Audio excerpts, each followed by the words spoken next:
What's going on, ladies and gentlemen? It's your boys over here at Three Man Weave. I'm your lovely co-host ZD in the building with CJ. We coming at you guys live, man, on a Wednesday. It's December 3rd. CJ, man, how you doing, man? I was watching some hoops with you yesterday.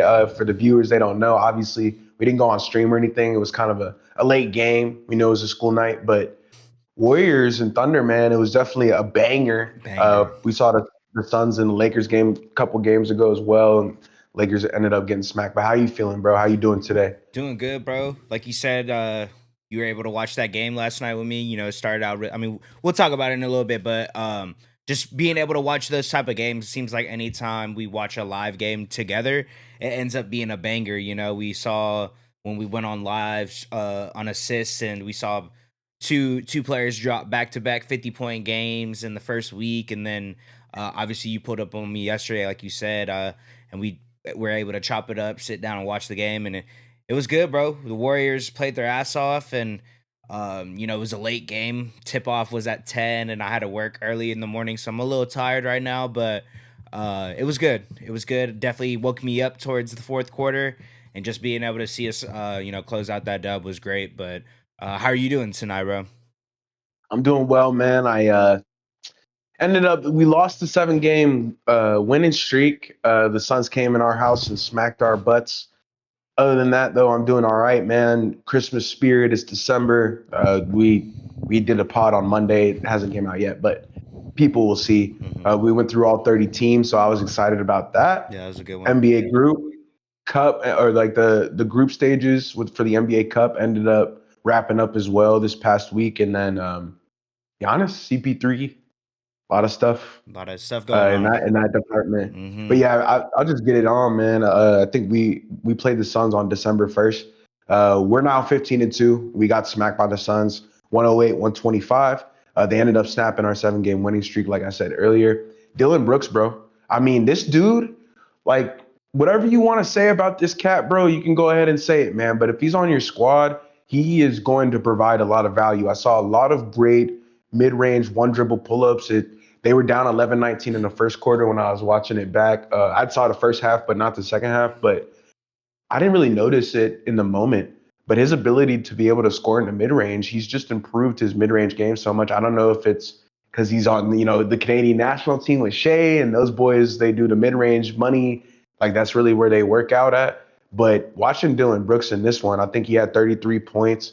We know Colin Gillespie too, man. Been on He did some fire. damage against you guys. Yeah, Mm-hmm. bro. I mean, he did some damage against the Thunder. And I talked to you about this yesterday with Spencer Boy, the accountant boy. Yep. I said, if you're cooking the Thunder, like you're a good player. And Colin Gillespie, he hit a couple threes against y'all, came out, hit 8 triples against us, ended up having 3 or 4 in the first half. And bro, he hit like 4 in the fourth quarter, just going bananas. But I really I wanted to take a second to shout out the Suns, bro, because they just play with a ton of juice.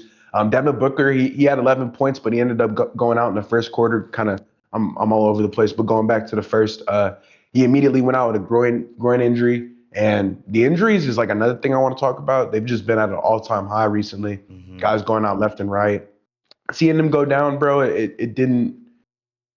I don't know. Like I obviously as a Lakers fan, I was like, okay, cool, we got a better chance to win the game. Right. But the injury to D Book, it definitely, seeing him go out like that, it wasn't very good. But yeah, bro, they played a remarkable game. Mark Williams looks great. We know the Mark Williams trade with Falcon Connect got rescinded, so there was a little bit of, revenge there. Like I said, Gillespie hit those 8 3-pointers, and the Suns also forced us into 22 turnovers, bro. And I think in the third quarter, at one point they were leading by 21 points, bro. Luka really was getting involved, going to the Lakers side. Luka on offense, I think he had 38 points in this one. Again, showing us what he can do in the first quarter, having another 20 spot in the first quarter, which he's done, I think, 10 times this season already. And there's only been 21 games. So Mm-hmm. kind of goes to show you guys how much of an offensive maestro he is, right? But I wanted to bring this up to you too. We are one of the slower teams in the league in pace. When we turn the ball over 22 times, we do not have the personnel to be able to recover from that because we don't get back quick enough. It's one thing when the Thunder turn the ball over, they got young guys, they're athletic, they can get back on defense. But for us, Man, bro, the Suns just killed us in transition, bro. They definitely destroyed us in the fast break points category. Austin Reeves ended up finishing with 16 points. It wasn't his best game, and then LeBron James, bro. I think that was the biggest storyline of for me this game. There was a moment in the third quarter. JJ ended up calling a timeout, and LeBron's on the sideline over here goofing off with Jordan Goodwin and them boys on the bench. And bro, I did not like that. We're down 21 points, bro. JJ's trying to get us organized and call on a play, and he's over here goofing off, bro. And that's I'm not gonna lie, that did not sit with me right, bro. Like we're in the middle of a game, and he's off on the sideline like doing that. So when I saw that, I was like, man, I don't know if LeBron James is that engaged, and he did end up pushing that streak. I think it's at 1,297 consecutive games of double-digit points. So he was able to get 10 points. It happened late in the fourth quarter. He was out there stat padding. I've never seen it before from him actually. So it was just really an odd game all around. I think the Suns played extremely high level. All of their guys, Jordan Goodwin included, Royce O'Neal included, hitting big shot after big shot. A lot of threes. They killed us, obviously, in the three-point department. And just the defensive issues, bro, that we've talked about throughout this season really shined here. And I know it's our third game in 4 nights. We are getting some rest right now. And we're going up against the Raptors tomorrow, which I'm really excited about because that's going to be another test for us. But I think this was more about the Suns than the Lakers. And to your point, man, before we started recording, bro, the Suns they're a scrappy team. Hmm. They're not a team to be messing around. They'll probably be in the play-in or a fringe playoff team, and they might end up playing the Thunder in the first round, and they'll Hmm. probably get swept. Hmm. But the fact that they're making the playoffs with this roster, and like I said, Dylan Brooks just, I mean, he killed. He had here's his one play he got on LeBron.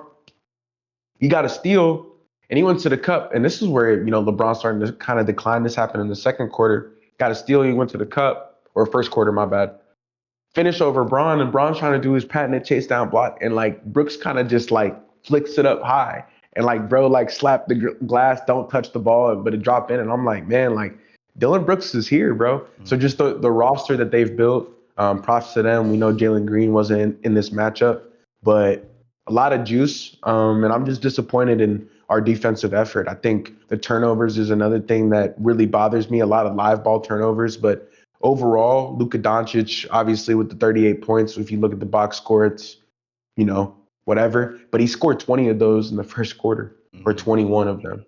Hmm. So like the Suns were able to guard him very well the rest of the game, only allowing 17 more points for 3 more quarters. And yeah, that when they went up by 21 in that third quarter, I was like, all right, they got our number.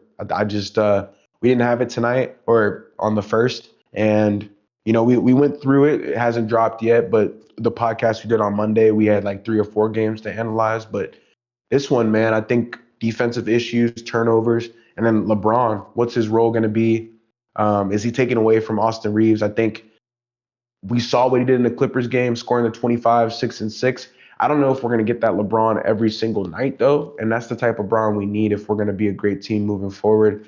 We end up going to 15-5 on the season. We're still second in the West, so I can't complain. But a loss, nonetheless, winning streak is over. And yeah, it was just a tough loss for Hmm. sure. Yeah. No, yeah, bro. It's one of those because I think we were recording and we hopped off and it was the night game that had started. I think we ran a little later, so I put the game on and saw that they were beating y'all by. I think it was in the third quarter, like you said, when they were beating y'all by 21, and just seeing how fluid their offense was looking even without Devin Booker in the lineup, because obviously he got injured and I didn't know that at the time, but seeing the way that they've been playing, bro, it just looks like kind of what I was saying in the last pod, the less is more theory. It seems like guys are stepping up. Colin Gillespie, Dylan Brooks are playing at a very high level right now, and I feel like that's helping out everyone else on the roster. D Book hasn't,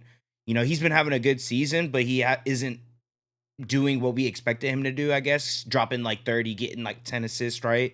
But everyone else is getting involved, and I think that's why their team has been so successful lately. But yeah, no, that was a crazy game. One of those games where I'm like, what happened? And then obviously they Yeah. killed y'all from three, and whenever you have Colin Gillespie hitting 8 threes, it's kind of hard to keep up with that. And I think it's just goes to show, like you said, it was more of a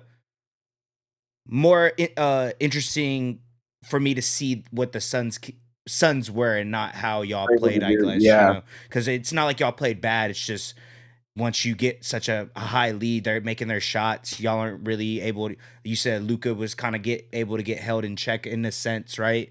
Um, just shows the team that they got building over there. It's interesting because yeah, this time, the team that they had last year were kind of a pushover team, and now they're really not though. So it's interesting because besides Booker, they don't really have any like guy, So it's dope because I feel like it's kind of showing you that you don't always need to have superstars on your team to win games, no, So for sure, it was for interesting. sure, and like we said earlier, man, don't count the Suns out. And Mhm. I mean, the turnovers, like I think we did shoot ourselves in the foot there, right? I spoke about it a little earlier, but yeah, I think it was more about the Suns and their 3-point shooting and just kind of the momentum, the little run that they've been on. So props to them. But like I said, we got to get back against the Raptors. We're actually playing in Toronto. Don't know how that's going to go, but hey, man, Raptors are one of the better teams in the East. They're clearly, along our level in terms of net rating, and I think it'll be a really good test to see where we actually stack up. But CJ, tell us about this game yesterday, man. How did this one end up for you? Man, so like we brought it up earlier. ZD pulled it up on me, and we were able to watch the game together. So, started off good, bro. We ended up coming out the first quarter. We were talking about it. I think how well do the teams that the Thunder go against do in the first quarter, and I think you said we end up holding our teams on average to 25 points per game. Warriors ended up scoring 26. It was one of those games where Pods was doing really good. Carlos was over that we had a meeting for the opinionated, so all the boys were over and Carlos asked like, "Oh, you think Pods 13 and a half that shit that's over, right?" And ZD was like, "Nah, bro, like Pods ain't been doing good." Of course, he shuts us up literally in the first quarter. I Oh, think he ends up 2 points first scoring quarter. 9, 10 points in the first quarter. Second quarter kind of went ghost, but the whole team did really. Second quarter, we were able to hold them to 18 points. We get a huge lead going into the third quarter. I think we were up by 21, 2 22, or some 22, yeah. 22 points. And then third quarter, so, ZD and I were talking about it because as the game progresses, we kind of just throw stuff out. Third quarter usually is a Thunder's quarter. This is where we kind of blow teams out the water. We kind of build up a huge lead, and we're able to kind of coast through the whole rest of the game. Today, last night, bro, Warriors end up scoring 44 points. They're knocking down all their threes. Buddy Hield is knocking down threes. Seth Curry's coming off the bench knocking down threes. Pat Spencer, who, I was telling you, like, you see him, it's like, man, this guy looks like he's about to file my taxes. And then, literally, right as I say that, knocks down a three. So, just is one of those games, bro. No Curry. Obviously, we haven't brought him up at all, but they didn't have him in. I thought Butler was going to have a good game. He was kind of held in check in a sense. He was able to get some stuff going. Just didn't seem like he was in attack mode like free a lot because I feel like that's something that he was doing such a good job at the beginning of the season, able to get to the free throw line, able to get to his spots. Seemed like we kind of keyed in on him to where he wasn't able to get it going, but all the other players were, and I think that's kind of goes to show in that third quarter, bro. Giving up 44 points, that's more points than what we gave up almost in the first half, in that one quarter. Exactly. So they were able to come back, and I was looking at the box score All going season. into the fourth quarter. Were shooting better from them. We had a better field goal percentage and a 3-point percentage. We were better at the free throw line, and we committed more turnovers at that point. What they were able to do though is just the fact that they had such a scoring burst in that one quarter. That's what brought them back into the game. And it's not like we weren't playing. Our offense wasn't the greatest. We weren't knocking down threes. That's something I've been talking about all year. Was a similar thing to this game. And when you're getting these role players, these guys that you're not really expecting to pop off like this, this is Facts. this is the type of games you get, and that's why I always say, regardless of the team we go against, regardless of this and that, our strength of our schedule, you got to go out there and play the game and win. And I think that's going into the fourth quarter. That's kind of the my mentality we had. I think it was kind of back and forth up and really, and once the third quarter started to, you know, turn into the game that it was, with them just knocking down on their shot. Pat Spencer hitting a fadeaway jumper over Chet, who's a 7-1, center. It's stuff like that, just Draymond. just Draymond knocking down his threes, Yeah. haven't brought him up. He was chucking up his threes because they had no other offense to get it going, and he was knocking them down. So it was just one of those games, bro, where it's like, man, are we gonna really lose to the Warriors? Because it's looking like it's just their day, kind of like what you were saying about the Suns. So I think, that being said, the fourth quarter, it. I mean, I bring it up all the time. I brought it up. Shea usually ends up sitting the fourth quarter up until 6 minutes, and then the beginning of it, it's whenever we have J Dub, who had a really good game. I think this is probably his highest scoring game since he's coming back from his injury. He's playing really good defense, kind of doing a little bit of everything.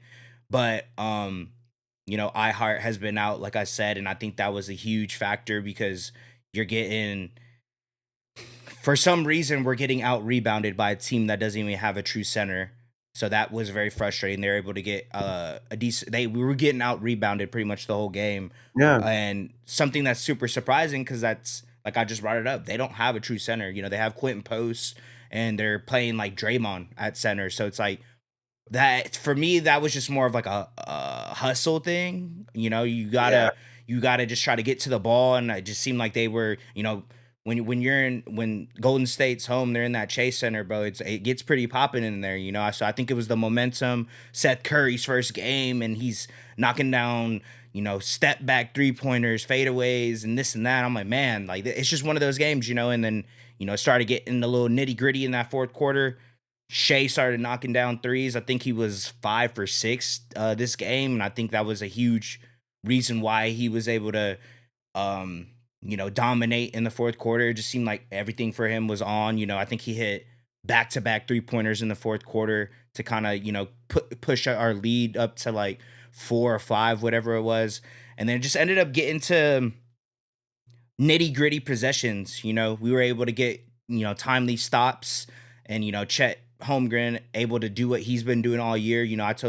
Was telling He you was the last awesome. podcast, and even when we were watching the game, just, I feel like Chet forgets that how big he is. He's able to just really lay the ball up pretty much every possession. I think that's something that we had to kind of key on for him, because he's such a mismatch for a lot of teams, and the fact that they just don't have a Right. big kind of gave him the opportunity to really get it going. But no, yeah, man, this was a good one. AJ Mitchell was able to get timely buckets. We got Aaron Wiggins hitting big 3-pointers, but it was really Shea's game. What he was able to do from the 3-point line. Didn't do the greatest free throw shooting wise, to his standards. I think he ended up missing like 3 or 4 free throws, but just the timely buckets, man, getting those big 3-pointer shots, and contested within the fourth quarter. I think he still has the most clutch points right now, and we were able just to kind of, Yeah. the spread was 11 and a half. We ended up beating them by 12, so we covered. But if you were just to see that, it didn't really explain how the game went, because obviously that's a decently, a point of margin of victory, but it was really just that third quarter, bro. That's what put them back in the game, and that's what makes Super the crazy. NBA so enjoyable to watch, because you can just have one quarter where you pop off, and it keeps you in the game, because we were beat. Obviously, we got to that 22-point lead, but up until that point, they were in the game the whole time. 10 Oh point yeah. lead, which is not that much in basketball. Especially during a 48-minute game when anything could happen. But bro, it was great. It was definitely stressful. Like I said, it was getting towards third quarter. I started getting a little heavy eyed. Started to close my eyes a little bit, and then before I know it, Melatonin. it's a 10-point lead, and they just went on a 12-0 run or whatever it is. I'm like, man, okay, let me stand up. I gotta sit up a little bit and watch this game. But other than that, bro, great game. Shout out to the Warriors. I think it speaks to more of the team that they have, and not even saying that they're a good team, but when you have their role players able to knock down threes with, and especially playing without your best player, I think everyone's gonna show up again whenever they go against the Thunder. You know what I mean? I feel like that's, I've been saying that all year. That's something to be expected. But it's Yeah, it's just when you get the role players that, weren't you're not really expecting to do what they ended up doing this past game. But great game by them. Like I said, it would have been a lot more interesting if Steph was here. I feel like that would have been one of those, so, if he was on the court, it might have turned out a little differently for us. But sure. nonetheless, you got to go out and play against a team that is on the court, and we were able to get this dub, bro. We win. I think that's 13 in a row, I believe. 13 in a row, 13 in a yeah. row. We improved to 21-1. Um, not much to really talk about. Obviously, I talked about a lot, but it just more so shows me that, like, Yeah. whenever those games get close, and it's been like this for the past 4 games for us, Shea is still that guy, and I think it's something where a lot of people are seeing it. He hasn't been playing as many fourth quarters, so we're not really in these type of positions. But when we are, we're still able to get it done. And Yeah. it may not have been the prettiest game for us, but I think it was just the Warriors' night in that third quarter, man, and they were really firing on all cylinders. And that these are the type of games you get in the league. So that's why we always tell y'all, man, just to watch basketball, because you just don't never really know what's gonna happen. Anybody Yeah, could pop fact. off.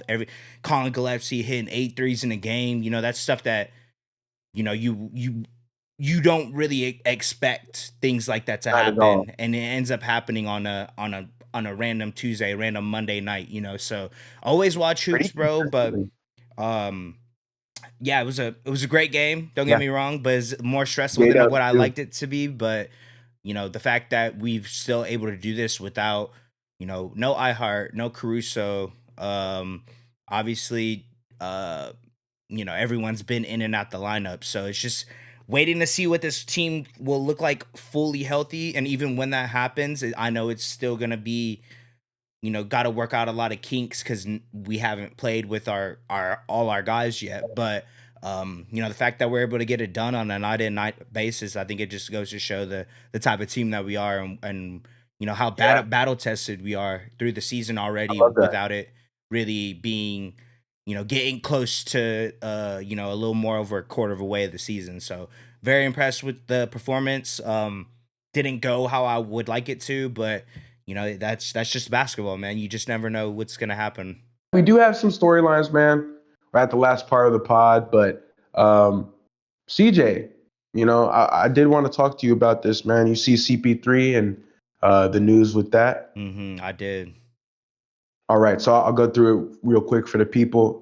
For those who don't know, Chris Paul is no longer going to be with the Clippers as they have sent him home. He hasn't been waived officially yet or cut or anything like that, but he is currently not with the team right now. They're officially parting ways after a turbulent start to the season, with the 40-year-old just averaging 2.9 points and 3.3 assists across 14 minutes a night. He only played 16 games in LA, where LA is currently 5-16. The situation reportedly deteriorated to the point where Paul and Ty Lue hadn't spoken in weeks, and the Clippers ultimately sent him home during the road trip before exploring a buyout, waiver, or potential trade opportunity once December 15th hits. Paul signed a one-year deal expecting a final veteran run, but his sharp decline in the team's struggles pushed both sides towards an early separation. I heard Lawrence Frake talk about this more, but he said Chris Paul's leadership style wasn't fitting the locker room, and then went on to say that he loved his leadership style. Yeah. Doesn't really make any sense, right? But I just think it was a case of two parties obviously not being on the same page and then not having great communication, right? I think several teams could emerge as potential landing spots depending on the cost and fit, leaving the future Hall of Famer at a career crossroads. I wonder what Chris Paul will do.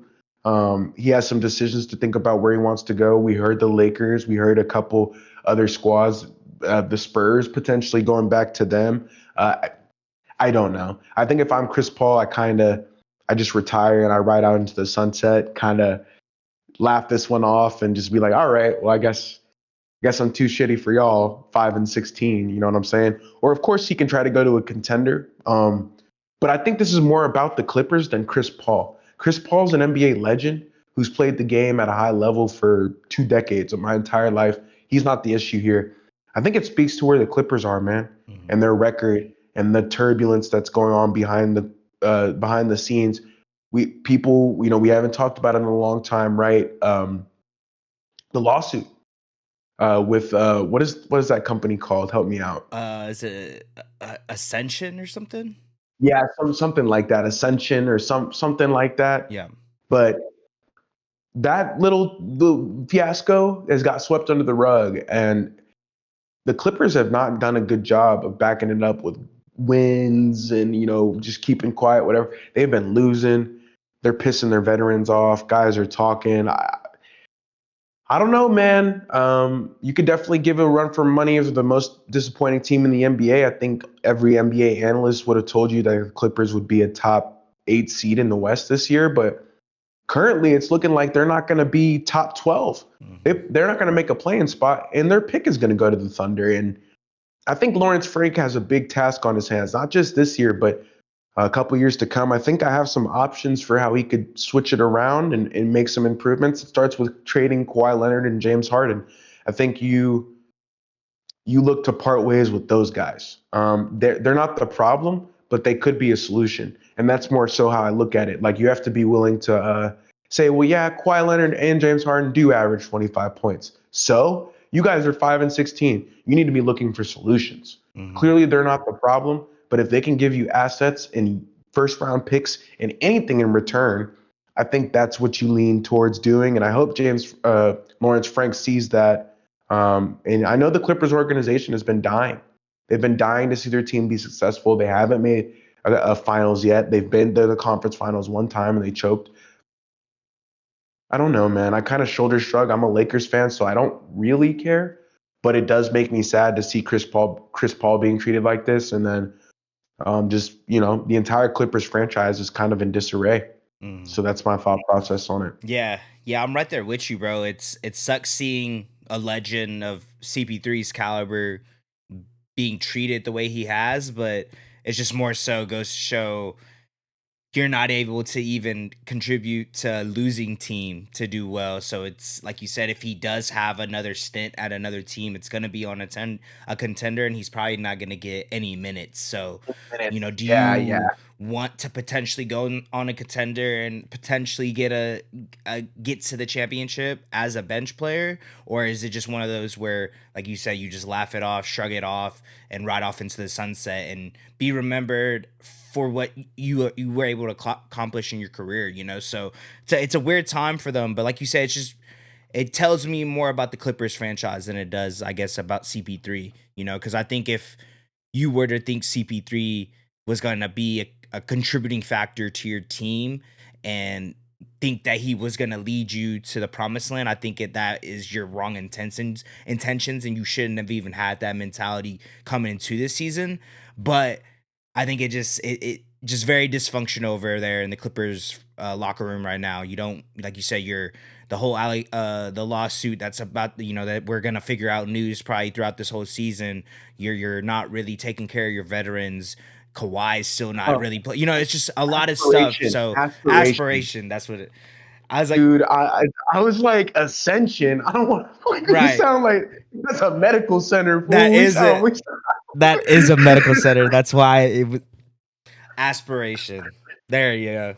But yeah, no, like you said it, bro. I think it goes to show more so about where the Clippers are at right now on their timeline, and the fact that you tried to go all in with Kawhi PG, and we've seen what that's become. We know Kawhi is a good player whenever he's on the court, but at this point, yeah, I agree with you. Trade your assets, kind of just rebuild, try to get get some value with the good players that you still have on your team, yeah, and yeah. y'all aren't good anyways, so it's not like they're making that much of a difference. So you might as well try to take what they're worth right now and bank on that, and potentially you could get first round picks in the future, which they don't have. So, yeah, it sucks. Tough times for them.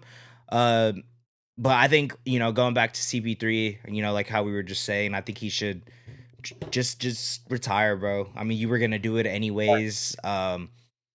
Maybe he still wants to potentially still get that chip, but you would have to go on, one of these He could tops. go to the Thunder, man. I I thought saw, about it. I mean, if he wants to get a league minimum, and I saw that. Yeah, I you know, saw that was and a conversation. I was like, I wouldn't be mad at it, but he probably wouldn't be but playing. he's not gonna play. Yeah, Yeah, yeah, so yeah. He would not play on the Thunder. I don't. I think Sam Presti would have a conversation about that too. Like, hey, man, you're probably not going to go in at all. right. Like, So it's one thing to like, and it's sad because I think you bring up a good point with that. Like the retirement, you want to play. right. Your family, like you don't want to just be sitting.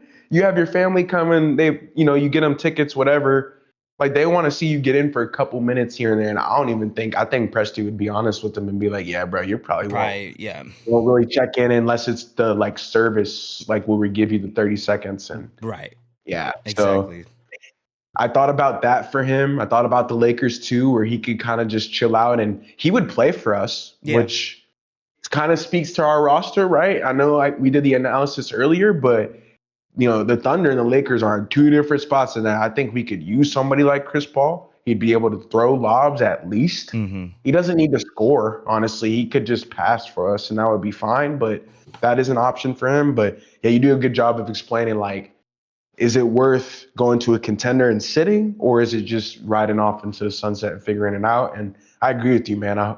Hopefully he gets the flowers he deserves this year. And I know it's the Clippers have ruined that swan song for him, but I know all of us hoop heads, man, we love Chris Paul, and we thank him for everything he's done for this game. Mm-hmm. Yes, sir. One of the greatest point guards we've seen, bro.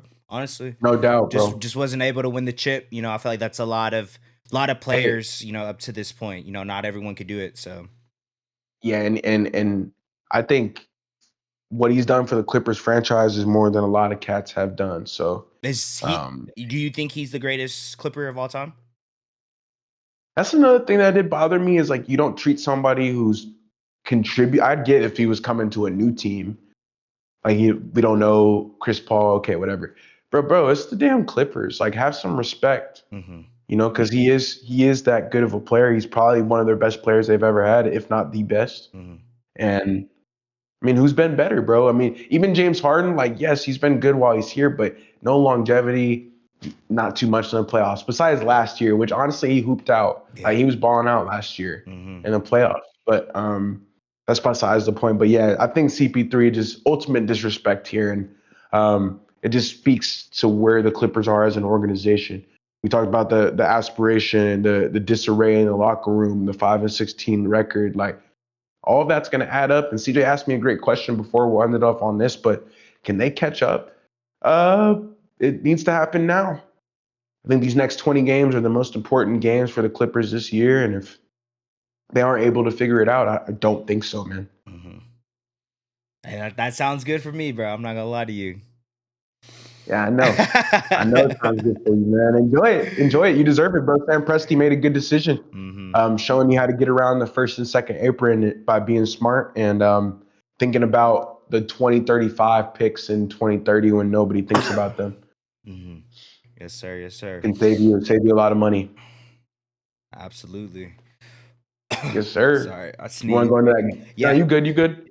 yeah. So we have our the NBA group stages just wrapped up a couple of days ago. I think Friday, Saturday. Friday was the last Yeah, day. Saturday. But Saturday. Saturday, It's Saturday. Friday. So we're gonna be talking about the group winners and the schedule for this upcoming NBA Cup elimination round. So NBA Cup group stages concluded with several surprising finishes as the tournament heads into its knockout round, highlighted by the Raptors, Magic, and Knicks winning groups A, B, and C on the Eastern Conference, while the Thunder, Lakers, and Spurs claimed the top spots in groups A, B, and C out on the West side. Shout Thunder up. We had a good representation of the NBA Cup winners yesterday, so that was cool for us. Los pulled up on us, so all our teams ended up winning our group. So Yeah. shout out to the boys. Each I team like that. advanced by finishing first in its pool through a mix of point differential dominance, clutch late game execution, and standout star play across the final week of group action. Miami emerged as the East wild card after posting one of the strongest non-winner point differentials, while Phoenix secured the West wild card by edging out multiple teams in a tight race. With 8 teams remaining in single elimination and stakes on deck, the tournament now shifts towards a dramatic finish as contenders try to cement themselves as the league's signature in-season cup champs. So kind of going into the matchups, bro. We have on Tuesday, December 9th, the quarterfinals. We have the Miami Heat at Orlando Magic at 6 p.m. Eastern time Ah, on Amazon Prime. That's gonna who be you a got? who I got. It's gonna be I a got good. Heat. I was about to say, I think this is gonna be a good one, bro.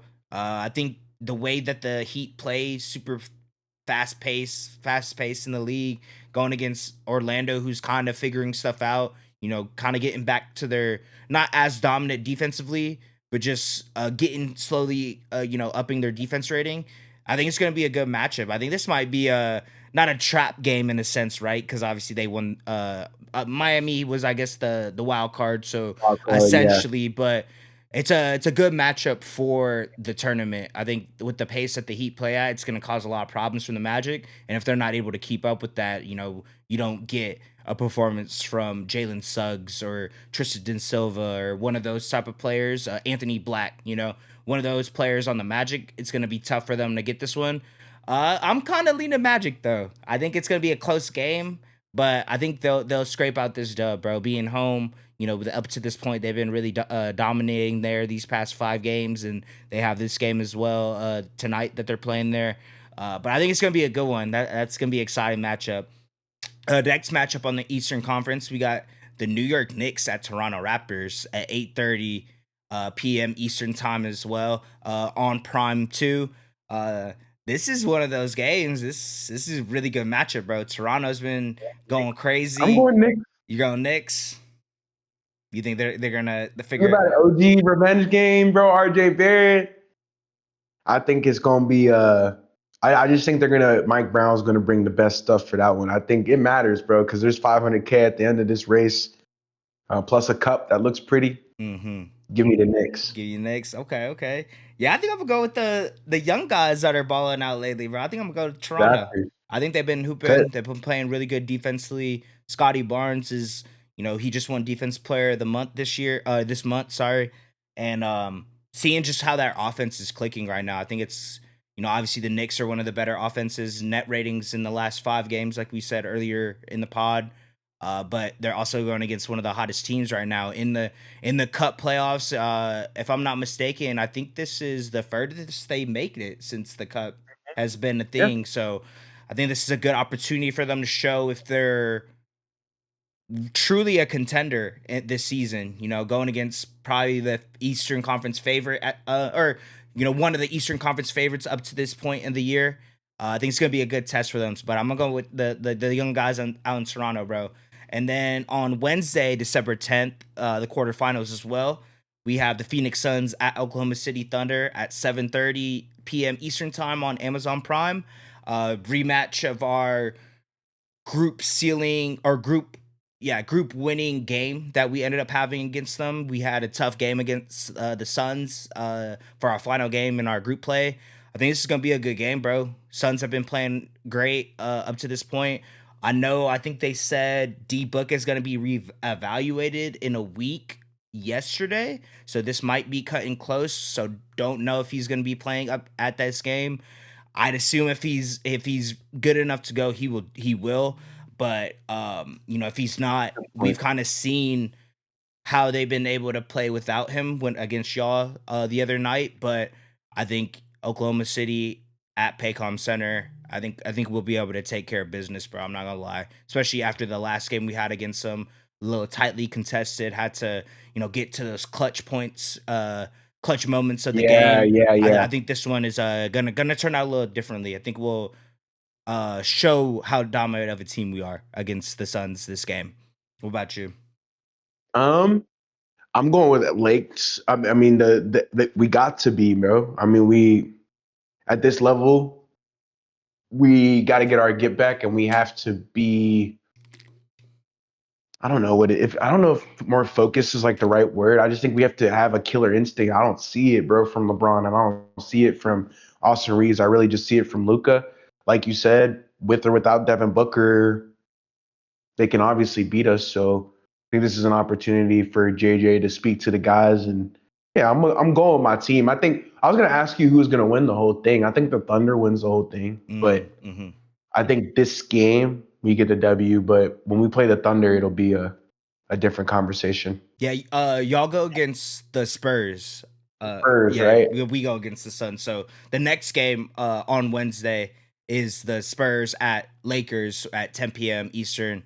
Um, obviously ZD just No, said it. Wemby. No Wemby. I think y'all got this one, bro. I think we'll see y'all in the semis to advance to the finals. I think that would be a good matchup. That's a those the ones on the semifinals are extra games, right? They're not like scheduled, obviously, I thought because it they don't know. was I thought it was just the finals that was extra. No, like they're like those matchups are unscheduled. Like they Oh, count.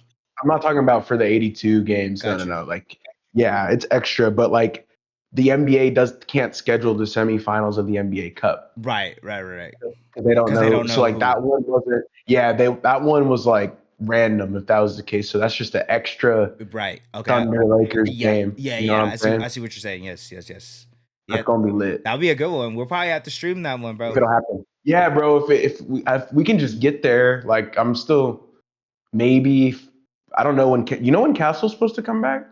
I don't know. I could look it up. I know It's not a big deal, but he was gonna be out for like 2 to 4 weeks or something like that. But let me check. He is. He sustained a hip flexor strain November 16th. Spurs have yet to release a clear timetable for him to return to game action. damn. Okay. Well, I think we'll still be fine. Um, all these teams are really really good though, so Mm-hmm. it's exciting. Yeah, and then we have the semifinals that will be on Saturday, December 13th, and to be decided, obviously. But these games, the first one will be at 5:30 Eastern time, on Amazon Prime, and then the second game will be at 9 p.m. Eastern time, and the championship will be on Tuesday, December 16th at 8:30 on Amazon Prime. So, something to look forward to. Super excited. Gonna be very competitive games and a little less than a week and then up to a week for the Western Conference quarterfinals. Sure. But super excited, bro. Our team's got we got a horse in this race, so it's gonna be super exciting for us and even Los. That's gonna be a big game that would be cool if y'all streamed it. Honestly, I feel like that'd be interesting. Especially, I think you're gonna hop on the stream tomorrow, so I feel like it'd be cool. It'd be dope. But yeah, no. So that's Yeah, the I was gonna ask him, like I don't know how to do all of it, but I'm sure he knows. So Yeah, he knows like more than I do, so he would I'm be able to help. yeah, like that shit makes me like I know how to do all the technical stuff. It just makes me mad when it doesn't work Right. because like I don't want to figure it out, but I will. It's just for the viewers. I'm like that shit is annoying, Yeah. but But I will figure it out. yeah, no, that wraps up our NBA group cup group winners, and I think that wraps up the pod, man. Was there anything else Yeah, that you pretty wanted much. to say before we head out? Uh, I mean, I think just the honest thing, and then Mm-hmm. like I mean, I don't know, bro. It's more of a at this point. I mean, I don't really. The Achilles injury makes it tougher for me to talk about because I don't even know if you're allowed. You are allowed to trade injured players, but it's a lot harder because of the physicals. Mm-hmm. Um, you can't do it on 2K. I know it's frustrating, but in real life, like you have to be. I think you have to submit something that says they automatically fail because obviously they're hurt. Mm-hmm. You can't like send a hurt player and not tell them that. Like, let's say I tried to trade Luka Doncic and he had a torn calf muscle. He goes, to whatever facility I traded him to, and then they scan him and he has a torn calf muscle. They're gonna be pissed. Right. So that's why you can't do that. But the reason I say that is because Giannis has asked. I wouldn't say he asked out months ago because we did the media day. We kind of spoke about it. He wants to go be a Knick. Mhm. or go to a big market team, whatever that may mean. So the Bucks knew that he wanted this trade.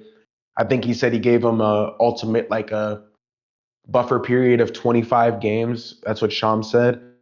But in this amount of time, I think he's decided that it's best for them to go their separate ways. And I think over the next few weeks, we'll see some developments made. Now that he has potentially torn his Achilles, I'm sure that changes the Knicks' interest because Very they're a much second so. apron team and they're not going to be willing. Either A, it's going to hurt Giannis's value a lot, or B, they would just won't want him, which that could be the case too. So I think Milwaukee, this makes things a lot more interesting than it was an hour and a half ago. That's why I'm like, because now I don't know where you like realistically if he's out for 8 to 12 months, like I don't want him on the team because then he'll be 35 when he plays for me. Like Yeah, I yeah. want him now or never. Mhm.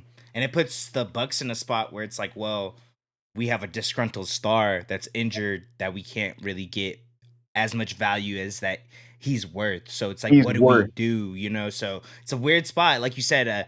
From when no we picks. started this, when we were chopping it up before we started recording, to now, it's completely different for them. Obviously we'll get updates to see if it really is an Achilles tear, but up to this point, it's not looking good for them, bro. They're probably in the worst spot that they could have been in. Giannis obviously wanting Yeah, to get out of Milwaukee, but now the fact that he's injured and it's not gonna be as easy to get rid of him, or not as worth value as that you should have got for him. So gonna be very interesting to see how this story develops for up until the it happens. But yeah, no man, trade it's deadline. trade deadline. Yeah, it's this was a good one, bro. Good pod. Yeah, Any the and we'll try to. I think I'll be on live tomorrow.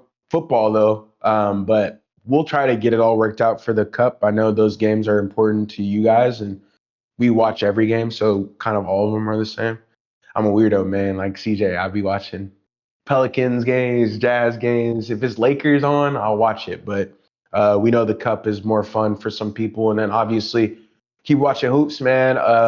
Mavericks, Thunder, Raptors, Lakers. We got a good basketball games coming up this week, and if I'm not mistaken, do we have?